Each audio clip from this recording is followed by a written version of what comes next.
Captain Taeho stood on the bridge of the Resilience watching the stars blur past the viewport. His hands gripped the railing as the ship shuddered. The engines made a grinding noise that would have terrified most people. But Taeho knew this sound. It was the sound of humanity reaching beyond its grasp. "Drive is holding steady, Captain," Engineer Dong-hyun called from his station. Sweat dripped down his face. "Temperature is high, but we're good." Taeho nodded. Their faster-than-light drive was nothing like what he had seen in old science fiction movies. There were no smooth humming engines or blue glowing lights. The human FTL drive was loud, hot, and used enough power to light a small city. But it worked. That was all that mattered. "How long until we reach the coordinates?" Taeho asked. 15 minutes, replied Nari from the navigation console. "Sir, I'm still not sure about this. We're heading into unknown space." "I know," Taeho said. "But we received a signal. Someone out there is calling us." Dr. Hyojin looked up from her console. She was the ship's expert on alien life, though she had never actually met any aliens. No human had. The signal was definitely artificial. Mathematical patterns, repeating sequences. Someone wanted us to find them. The Resilience was humanity's first deep space vessel. It had taken 60 years to build the FTL drive. Scientists had tried the elegant solutions first. Warp bubbles, space folding, quantum tunneling with precision controls. Nothing worked. Then Dong-hyun suggested something crazy. What if they just used brute force? What if they pushed so hard through space that it had to give way? Everyone said it was impossible. Dong-hyun built it anyway. The ship dropped out of FTL with a violent jerk. Alarms blared. Taeho grabbed the railing to keep from falling. "Status," he shouted. "We're fine," Dong-hyun said, typing rapidly. "Just the usual exit turbulence." Through the viewport, Taeho saw something that made his breath catch. Ships. Dozens of them. Hundreds. They surrounded a massive station that looked like a floating city made of crystal and light. The ships came in shapes Taeho had never imagined. Some looked like flowing liquid metal. Others were perfect geometric shapes that hurt to look at. A few seemed to shift and change even as he watched. "My God," whispered Heejin. "We found them. We actually found them." A voice suddenly filled the bridge. It spoke perfect English, but there was something strange about it. The tone was too perfect, too controlled. "Unknown vessel. You have entered concordant space. Identify yourself." Taeho straightened his uniform. "This is Captain Taeho of the Earthship Resilience. We come in peace. We received your signal and followed it here." There was a long pause. Then laughter. Not cruel laughter, but the kind adults use when a child says something foolish. "You received our beacon? That marker is over 3,000 light years from your planet. Your species barely has chemical rockets. How did you travel here?" "We built a faster-than-light drive," Taeho said. He felt his face grow hot. He didn't like being laughed at. More laughter from multiple voices now. "Impossible. Your technology level doesn't support FTL capability. We've been monitoring your planet. You still use combustion engines for transportation." Dong-hyun stepped forward. "We use quantum tunneling with forced space compression. It's not pretty, but it works." The voice paused again. "Quantum tunneling without precision field control? That would require massive energy output and create dangerous instabilities. No intelligent species would attempt such a crude method." "Well, we did," Taeho said flatly. "And we're here. Now can we talk like civilized beings?" The screen flickered. A face appeared. At least Taeho thought it was a face. The being looked like it was made of blue light, with features that shifted constantly. "I am Ambassador Veltronus of the Axiom Empire, speaking for the Galactic Concordance. We are an alliance of 417 species. We have maintained peace and prosperity for 10,000 years. Hyejin stepped forward, her eyes wide with wonder. "This is incredible. We've dreamed of this moment for centuries. First contact with alien life." Veltronus's expression changed to something that might have been pity. "Yes, first contact. We have protocols for this. Typically, we wait until a species develops proper FTL capability, establishes colonies on at least 3 worlds, and demonstrates cultural maturity." "We have colonies," Taeho said. "Mars, the Moon, and Europa. In your own solar system," Veltronus said. "That doesn't count. You haven't left your cradle yet." "Not properly." Another voice joined the conversation. This one sounded like crystal chimes. "Their ship design is fascinating. So inefficient. Look at all that wasted space for crew quarters. Don't they use automation?" "Humans like to do things ourselves," Dong-hyun said. His jaw was tight. Taeho knew that look. Dong-hyun was getting angry. Veltronis nodded. Yes, we've observed this. Your species insists on manual control for nearly everything. Primitive computational methods. No hive mind structures. No genetic optimization. It's remarkable you've survived this long. Taeho felt something snap inside him. He had spent his entire career being told what couldn't be done. He had faced politicians who said space travel was a waste of money. He had argued with scientists who said humans would never leave the solar system. And now, after traveling 3,000 light-years, he was being talked down to by glowing aliens. We survived, Taeho said slowly, because we're stubborn. We survived ice ages, plagues, wars, and our own stupidity. We survived because we don't give up. Ever. Veltronis looked amused. Admirable. But stubbornness isn't enough for Concordance membership. You're not ready? We'll grant you protectorate status. We'll monitor your development. In a few thousand years, perhaps you'll be ready to join civilized society. Protectorate status? Heejin asked. What does that mean?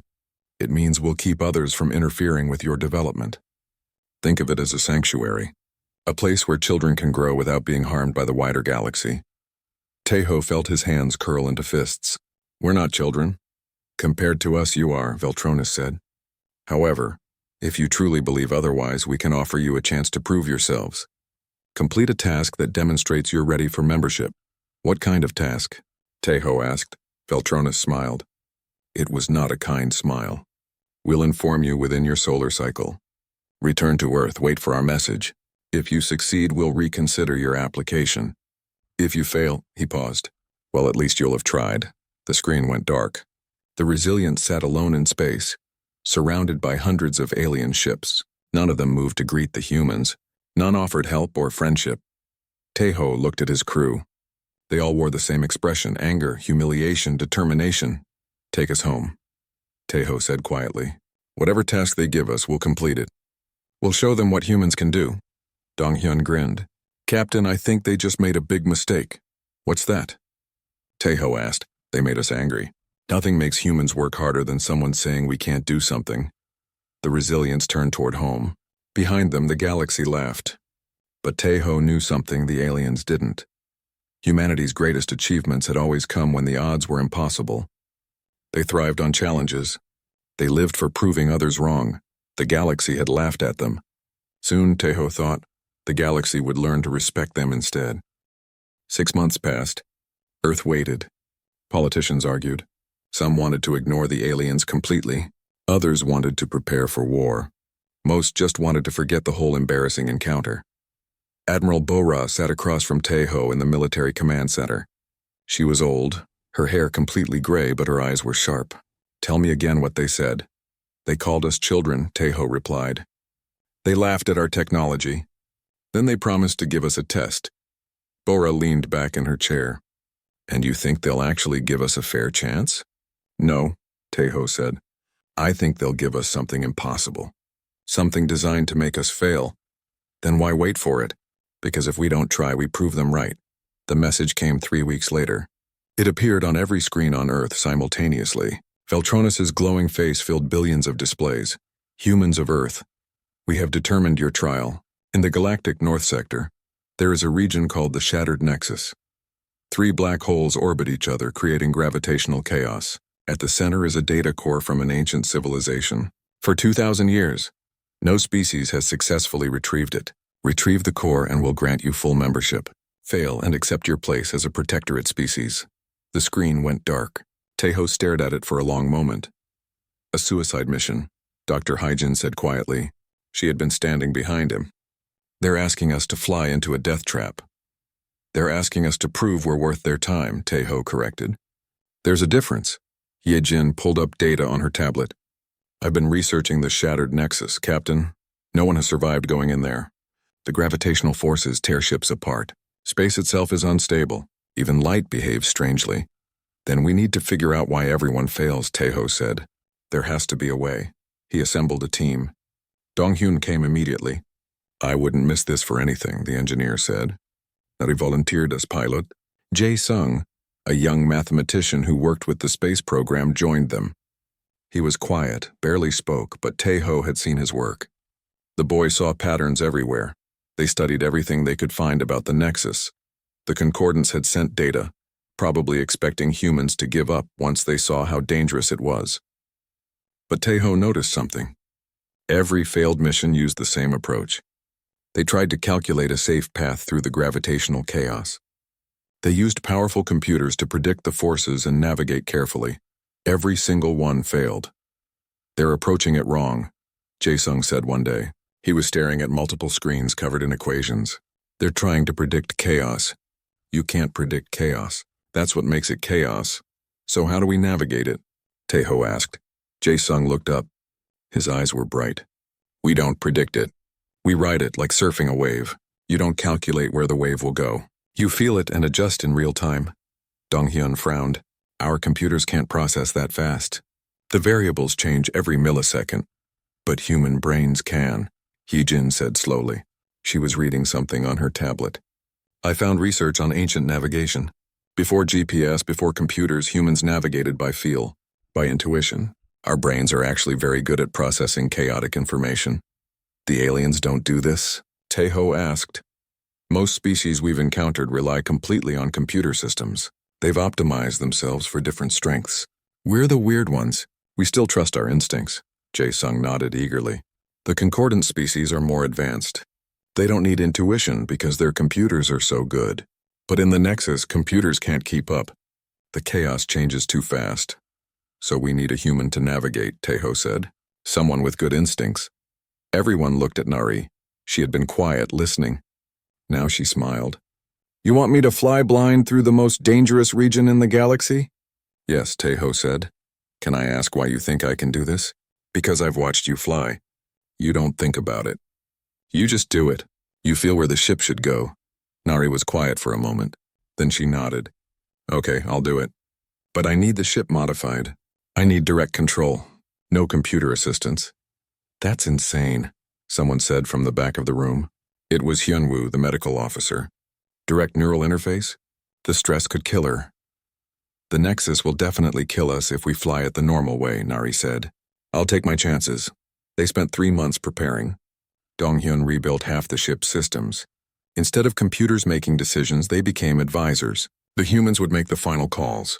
It went against everything modern spacecraft design taught. But modern spacecraft couldn't survive the Nexus. The day came to depart. Earth watched. Millions of people gathered in city squares watching the Resilience lift off. Some prayed. Others cried. Everyone knew this might be the last time they saw the crew alive. In orbit, Tejo addressed his crew. "I won't lie to you. We might die doing this. The odds are terrible.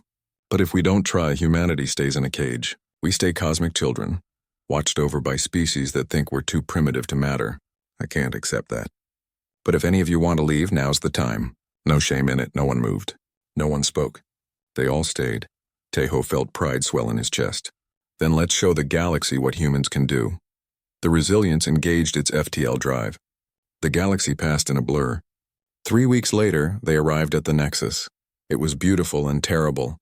3 black holes danced around each other, warping space into impossible shapes. Light bent in strange directions. Stars appeared in places they couldn't possibly be. Energy crackled between the black holes like lightning. "My God," Nari whispered. "How are we supposed to navigate that?" "One moment at a time," Jae-sung said. He was already working on his calculations. "The patterns repeat, but not perfectly. It's like jazz music. Structure within chaos." Hyjin checked her instruments. "I'm reading something at the center. The data core. It's really there." Tejo opened a communication channel. He knew the Concordance was watching. They always watched. "This is Captain Tejo. We're going in. See you on the other side?" He cut the channel before anyone could respond. "Nari, take us in." The pilot's hands moved over the controls. The ship moved forward, slowly approaching the edge of the Nexus. Space began to distort around them. Gravity pulled in 3 directions at once. The ship groaned. Alarms blared. "Entering the Nexus," Nari said. Her voice was calm, but Tejo could see sweat on her forehead. The Resilience crossed an invisible line. Suddenly, everything went wrong. Gravity twisted. The ship spun. Equipment sparked. Someone screamed. Nari's hands flew across the controls. She wasn't calculating. She was reacting. Pure instinct. The ship twisted, climbed. It looked random, but somehow they stayed together. Somehow they didn't tear apart. I see it, Jae-sung shouted. A pattern. The forces cycle every 7 seconds, but the cycle shifts. Nari, when I say go, turn 30 degrees left. Ready? Nari shouted back. 3, 2, 1. Go, the ship turned. A wave of gravity passed through the space they had just occupied. If they had stayed, it would have crushed them. It's working, Dong-hyun yelled. We're actually doing it! Taeho gripped his chair. They were far from safe. But for the first time since entering the Nexus, he felt hope. They had found a way. The impossible was becoming possible. And somewhere far away, the galaxy watched. For the first time, no one was laughing. The Resilience twisted through space like a fish swimming through rapids. Nari's hands never stopped moving. Her eyes were locked on the viewport, but Taeho knew she wasn't really seeing it. She was feeling the ship. Feeling the gravity. Feeling where they needed to go. Another wave coming, Jae-sung called. 45 degrees right in 3 seconds. Nari moved before he finished speaking. The ship rolled. A gravitational spike passed by so close that the hull groaned. Red lights flashed across every console.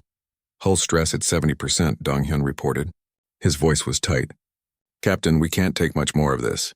How far to the center? Taeho asked. Hyojin checked her instruments. 2 kilometers. We're close, 2 kilometers. In normal space, that was nothing. Here, it might as well be 2 light years. Space itself was twisted. Distance didn't work right. They could see the data core. A glowing sphere suspended impossibly between the 3 black holes. But reaching it meant threading through gravitational forces that could tear planets apart. I need everyone quiet, Nari said suddenly. I can't think with all the talking. The bridge went silent. Only the sound of alarms and groaning metal filled the air. Nari's breathing grew deeper, slower. Her movements became smooth, almost dance-like. The ship dove. It spun. It twisted in ways that should have torn it apart. But Nari found paths through the chaos. She didn't think. She reacted. When gravity pulled left, she went right. When space compressed ahead, she slipped around it. Jae-sung stopped calling out warnings. He realized Nari was moving faster than he could calculate. She had stopped following his predictions. She was making her own path. Incredible, Hyojin whispered. She's navigating by instinct. Pure instinct. Just like ancient sailors, Taeho said. Reading the stars, feeling the wind. We thought we evolved past that. Turns out we just forgot how to use it. The ship shuddered violently. Somewhere below, something exploded. Smoke filled the bridge. Fire in engineering. A voice shouted over the intercom, I've got it. Dong-hyun yelled back. He ran from the bridge, leaving his station empty. Taeho moved to take over the engineer's console. Numbers scrolled past. None of them looked good. Power was dropping. Temperature was rising. Systems were failing one by one. Nari, we're running out of time, Taeho said carefully. I know, she replied. Her voice was distant. I can feel it. The ship is tired. But we're close. So close. The data core grew larger in the viewport. It was the size of a house covered in markings Taeho didn't recognize. Energy crackled around it. Whatever ancient species built it, they had made it to survive the Nexus for thousands of years. Preparing retrieval systems, Hyojin said. She activated the ship's mechanical arms. They extended slowly, fighting against the gravitational forces. 30 seconds to retrieval position, Jae-sung said. He was pale. But Captain, getting out will be harder than getting in. We used too much fuel. The ship is damaged. I don't know if we can make it back. We'll worry about that after we grab the core, Taeho said. One problem at a time. Nari brought the ship closer. The core was right there, just meters away. The mechanical arms reached out. Closer. Closer. Then everything went wrong. A gravitational wave, larger than any before, slammed into the Resilience. The ship spun wildly.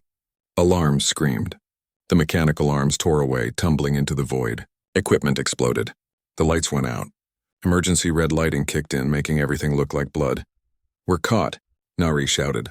She fought the controls, but the ship wasn't responding. Gravity well. It's pulling us toward the black hole.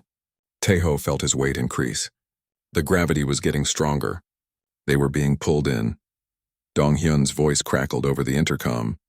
Captain, I can give you full power for 30 seconds, but it'll burn out the FTL drive. We won't be able to jump home.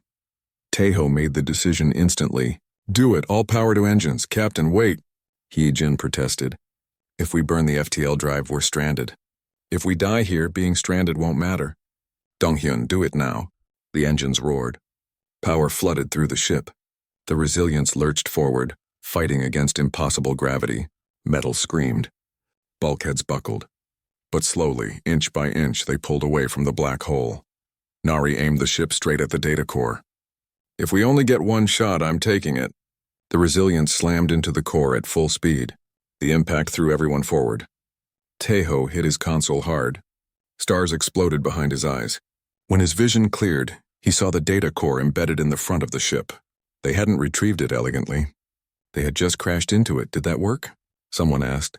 Hyejin checked her instruments. The core is intact. It's attached to our hull. I think we actually got it.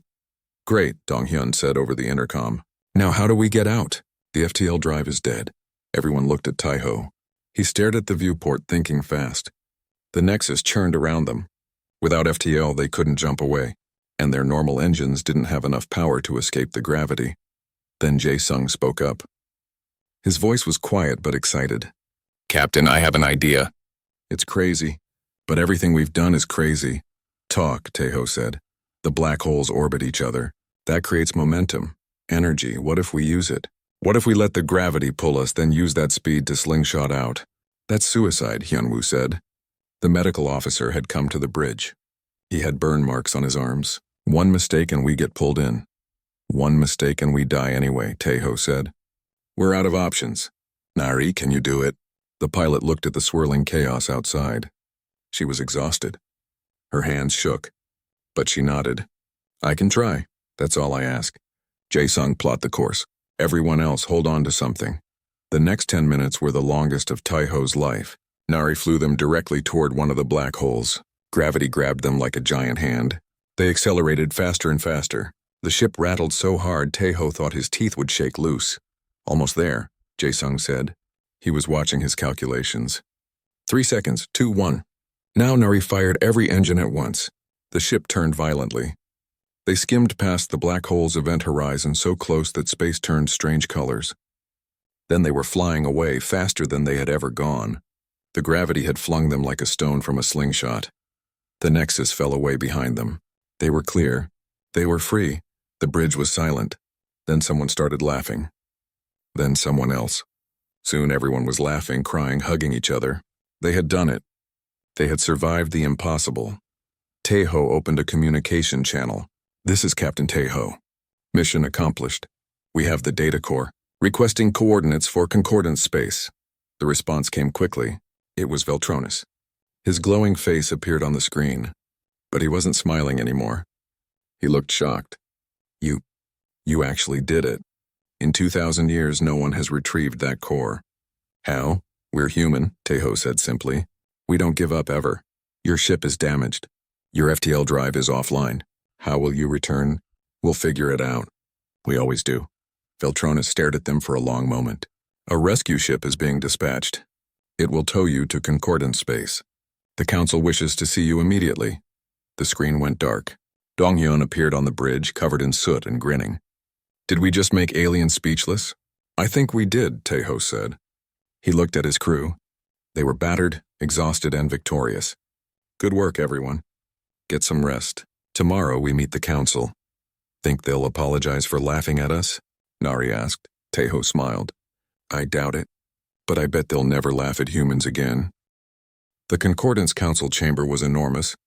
It looked like the inside of a cathedral made from stars. Hundreds of alien species filled the tiered seats, all watching as Taeho and his crew stood in the center. The data core sat on a pedestal beside them, still covered in scorch marks from their journey. Veltronis spoke first.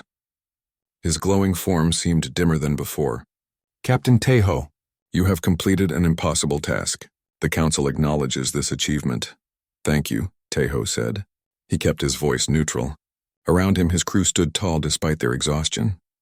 However, another voice said, this one sounded like grinding stones, a massive crystalline being shifted in its seat. We must question the methods used. You crashed into the core. You damaged your ship. You used crude force rather than elegant solutions. We survived, Taeho replied. The task was to retrieve the core. We retrieved it. You didn't specify how, murmurs spread through the chamber. Some aliens seemed amused. Others looked annoyed. He's not wrong, a voice like wind chimes said. It came from a floating sphere of light. They completed the task. We must honor our agreement. Beltronis held up a hand. Before we make any decisions, the humans should know what they retrieved. Dr. Hai Jin, your species specializes in biology. Perhaps you should examine the core's contents first. Shi Jin stepped forward. Technicians brought equipment. She connected her tablet to the core's interface. Her eyes widened as data began flowing across the screen. This is incredible, she whispered. This core contains genetic information, species classifications, planetary surveys. She looked up at the council. This is a map of the galaxy from thousands of years ago. Not just a map, said an elderly being that looked like smoke. That core was created by the progenitors, the first intelligent species. They seeded the galaxy with life billions of years ago. The chamber went completely silent. Are you saying? Teho started. All of us came from them, the smoke being said. Every species in this chamber shares common ancestors. The progenitors created us, then vanished. We've been searching for their secrets for millennia. He-Jin continued reading. There's something else here. Mathematical formulas, physics equations. She paused, her face going pale. These are the calculations for faster-than-light travel. But they're not like anything I've seen before. Show us, Veltronis demanded. The equations appeared on a massive holographic display. The council members leaned forward. Teho couldn't understand most of it, but he saw several aliens react with shock. This is chaos mathematics, the crystalline being said. The progenitors used chaos-based calculations. We abandoned this approach millennia ago. It's inefficient, unpredictable. But it works, Jae-sung said quietly. Everyone turned to look at him. The young mathematician stepped forward. These equations are similar to what we use to navigate the Nexus. They don't try to eliminate chaos. They use it. They work with uncertainty instead of against it. The council erupted in discussion. Some aliens argued. Others looked thoughtful. Teho watched Veltronis carefully. The ambassador's expression was unreadable. Finally, the smoke being called for silence. This changes things. The progenitors, our creators, used methods we consider primitive. Methods these humans still use. This is troubling. It's more than troubling, Teho said. Everyone looked at him. You've spent thousands of years making everything perfect, efficient, predictable. But the species that created you, the ones who seeded the entire galaxy, they used chaos. They used intuition. Maybe they knew something you forgot. Arrogant words from such a young species, Veltronis said coldly. Maybe, Teho agreed. But we just did something no one else could do in 2,000 years. Maybe it's time to ask why. Before anyone could respond, alarms began blaring. Red lights flashed through the chamber. A new voice boomed through the space, mechanical and urgent. Alert, concordant space under attack. Outer colonies reporting hostile action. Unknown enemy. The council members began shouting questions. Screens appeared showing star maps. Teho watched as red marks spread across the display showing attacked worlds. What is this? He asked. Veltronis's face showed fear for the first time. The Devourer swarm. We thought they were a myth. An old story to frighten children. They're real, the crystalline being said. And they're here. The screen showed images from the attacked colonies. Ships appeared, thousands of them moving in chaotic patterns. They swarmed over planets like locusts. Nothing about their movement was organized. They didn't fly in formations. They didn't follow predictable patterns. They just attacked everywhere at once, overwhelming through pure chaos. Our defense fleets are responding, a voice reported. Deploying calculated defensive positions. Teho watched the tactical display. The concordant ships moved in perfect formation, creating defensive grids. It was beautiful, mathematical, precise. The swarm tore through them like paper. They're not following engagement patterns, someone shouted. Our predictions don't work. Reform the lines, Veltronis ordered.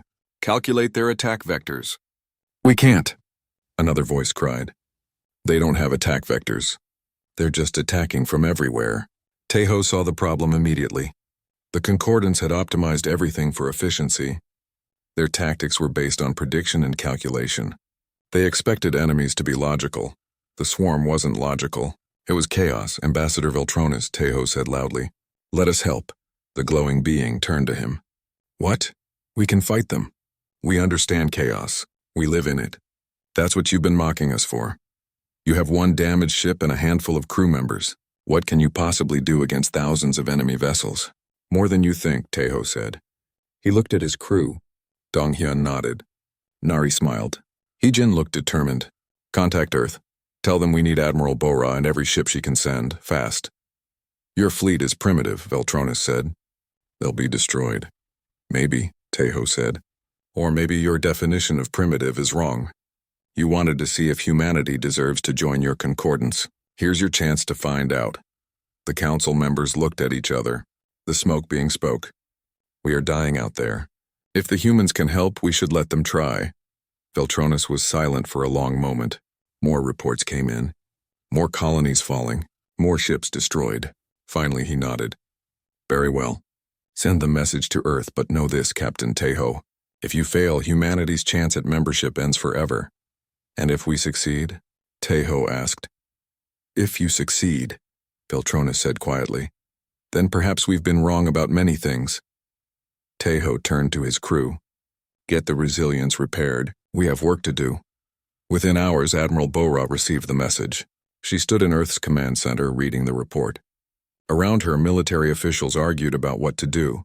This isn't our fight, someone said. Why should we risk our ships? Because they asked for help, Bora replied. She looked at the star map showing the swarm's advance, and because if they fall, we're next. Our ships are no match for alien technology, another officer protested. Bora smiled. It wasn't a kind smile. That's what they said about the Nexus. Captain Taeho proved them wrong. Let's do it again. She began issuing orders. Every available ship was mobilized. It wasn't a large fleet. Humanity had maybe 200 vessels that could fight in space. Compared to the Concordance's thousands, it was nothing. But Bora had faith. Not in their technology, not in their weapons, but in something the galaxy had forgotten how to value: human stubbornness, human adaptability, the sheer human refusal to give up when the odds said they should. The fleet launched. They jumped to FTL, heading toward the battle. Behind them, Earth watched. Across the planet, people gathered around screens. They prayed. They hoped. They believed. The galaxy had laughed at humanity once. Soon they would see what happened when you underestimated the species that refused to quit. The battle was going badly. Taeho watched from the Resilience's bridge as another Concordance fleet fell. Their ships were beautiful and powerful, but they fought like machines, predictable, organized. The swarm simply overwhelmed them with chaos. Human fleet arriving, Nari reported. Through the viewport, Taeho saw Earth's ships drop out of FTL. They looked tiny compared to the alien vessels. Their weapons were primitive. Their armor was thin, but they flew with a recklessness that made him proud. Admiral Bora's face appeared on the screen. Captain Taeho, good to see you alive. What's the situation? The Concordance is losing, Taeho said. Their tactics don't work against an enemy that has no tactics. They need unpredictability, Bora smiled. Lucky for them, we specialize in that. I'm sending our plan to all human ships now. What plan? Taeho asked. No plan. Every captain fights independently. No formations. No coordination. We become the chaos. A Concordance officer nearby gasped. That's insane. Modern warfare requires coordination. Modern warfare is getting you killed, Bora replied. Watch and learn. The human fleet scattered. Each ship chose its own targets. They dove into the swarm without fear, weaving through enemy fire, taking wild risks. It looked like suicide, but it worked. The swarm, used to overwhelming organized defenses, found itself confused. The human ships didn't behave like the others. They didn't hold formations. They didn't retreat when damaged. They just kept attacking from every angle in ways that made no sense. It's working, Hyejin whispered. They're disrupting the swarm's attack pattern. Taeho opened a channel to all ships. All Concordance vessels, listen. Stop trying to calculate what the swarm will do. Just react. Trust your instincts. Fight like your life depends on it, because it does. Silence greeted his words. Then slowly, some alien ships began breaking formation. A few at first, then more. They started flying erratically, unpredictably.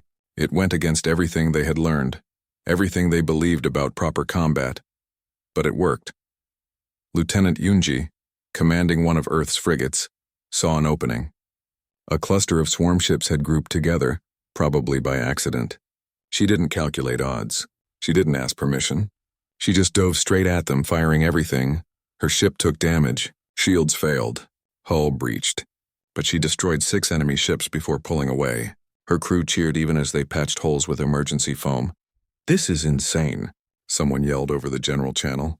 "This is chaos." "Yes," Taeho replied. "That's the point. The swarm is chaos.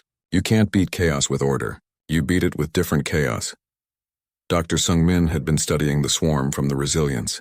He had dozens of scans, recordings, and data. Finally, he understood. "Captain," he called, "I figured it out. The swarm is a collective intelligence. It responds to patterns. When it sees organized fleets, it knows how to attack.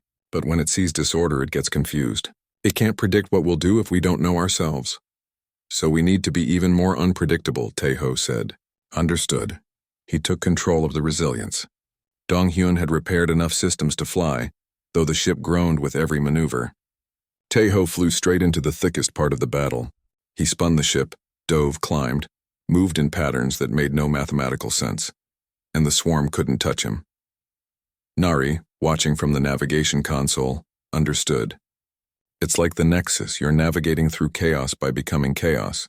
"Exactly," Taeho said. "Tell every ship. Don't think. Just move, react, survive." The message spread. Human ships flew like they were dancing. Alien ships, slowly learning, began copying them. The battle became beautiful in its madness. Ships twisted and turned, each one fighting its own war, yet somehow working together without coordination. The swarm began to pull back. Its attacks became weaker. It had never faced an enemy like this. Then Bora saw something. Deep in the swarm formation, one ship was different. Larger. It didn't move chaotically like the others. It moved with purpose. "That's the hive ship," Sung-min said. "The central intelligence. If we destroy it, the swarm loses cohesion." "Then that's our target," Bora said. She opened a channel to all ships. "Human fleet, form on me. We're going after the big one." "Admiral, no!" a concordance officer protested. "You'll never reach it. The swarm will destroy you." "They'll try," Bora agreed. "Taeho, you with me?" "Always," Taeho replied. 20 human ships formed a loose group. They weren't in formation. They just happened to be flying in the same direction. Together, they pushed toward the hive ship. The swarm fought back hard. Ships exploded. Crews died. But the humans kept going. For every ship that fell, another took its place. They had traveled 3,000 light years. They had survived the impossible Nexus. They had endured being mocked by the entire galaxy. They would not stop now. Bora's flagship took heavy fire. Systems failed. The bridge filled with smoke. But she kept flying, kept firing. Beside her, Taeho's Resilience shielded her ship, taking hits meant for the Admiral. "Almost there," someone shouted. The hive ship loomed ahead. It was massive, covered in organic plating that shifted and pulsed. It began charging a weapon that glowed with terrifying energy. "That will destroy our entire fleet," Nari said quietly. "Then we don't give it time to fire," Taeho said. "Dong-hyun, how much power do we have?" "Not enough," the engineer replied. "But when has that ever stopped us?" Taeho smiled. He pushed the Resilience to full speed. Around him, other ships did the same. They flew straight at the hive ship, all of them, knowing most wouldn't survive. The hive ship fired. The blast cut through space, destroying 3 human vessels instantly. But the others kept coming. They fired everything they had: missiles, lasers, kinetic rounds. Even one ship that had run out of ammunition simply rammed into the hive ship's hull. The hive ship's armor cracked. Energy leaked out. Its movements became erratic. Bora saw the weak point. "All remaining ships, target coordinates 472. Hit it with everything." Every weapon in the human fleet fired at once. The concentrated blast punched through the hive ship's armor. Deep inside, something critical exploded. The entire vessel shuddered, then began breaking apart. The swarm ships suddenly stopped moving. They drifted in space, directionless. Without the hive intelligence, they were just empty shells. The battle was over. The human fleet regrouped. They had lost 40 ships. Nearly 2,000 people dead. But they had won. The Concordance Council chamber was silent as Taeho stood before them again. This time no one was sitting. Every species representative stood, watching the human captain. Veltronas spoke first. His voice was different, quieter, respectful. You saved us, all of us. The swarm would have destroyed our civilization. We did what we do best, Tejo said. We adapted. We survived. We won. You proved us wrong, the crystalline being said. About everything. Your methods aren't primitive. They're different. And we needed different. The smoke being drifted forward. Captain Tejo. The Concordance would be honored if humanity joined our alliance. As full members. As equals. Tejo looked at his crew. They were battered, exhausted, but standing tall.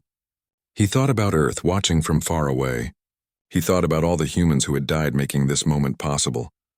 We accept, Tejo said. But on one condition. Name it, Veltronis said. No more calling anyone primitive. No more hierarchies based on technology alone. The galaxy is big enough for different approaches, different methods, different solutions. The council members looked at each other. Then one by one they nodded. Agreed, Veltronis said.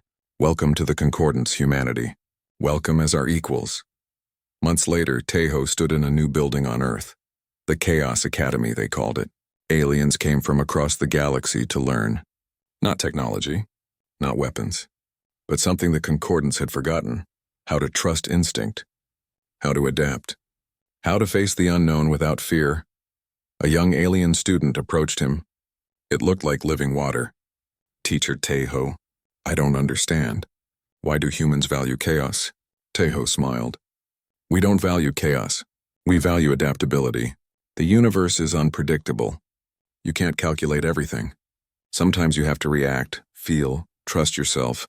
But that's inefficient, the student said, is it? Tejo asked. We survived the Nexus. We defeated the swarm. We did things your species thought impossible. Maybe efficiency isn't everything. The student thought about this. You're saying our strengths made us weak? No, Tejo said. I'm saying everyone has different strengths. You became so advanced that you forgot what it was like to struggle, to improvise, to survive. We never forgot because we never stopped struggling. He looked out the window at Earth's cities, primitive by galactic standards, but alive, growing, changing. The galaxy laughed at us, Tejo said. They called us primitive. They called us crude. They called us children. And maybe we were, but children learn. Children adapt. Children ask questions that adults forget to ask. He turned back to the student. We reached the stars not because we were advanced, but because we refused to give up. That's the real lesson. Not chaos. Not primitiveness. Just the simple human truth that as long as you keep trying, you can achieve anything. The student nodded slowly. I think I understand. Good, Tejo said. Now go practice. Make mistakes. Trust yourself. That's how you learn. As the student left, Nari joined Tejo at the window. Think the galaxy learned its lesson?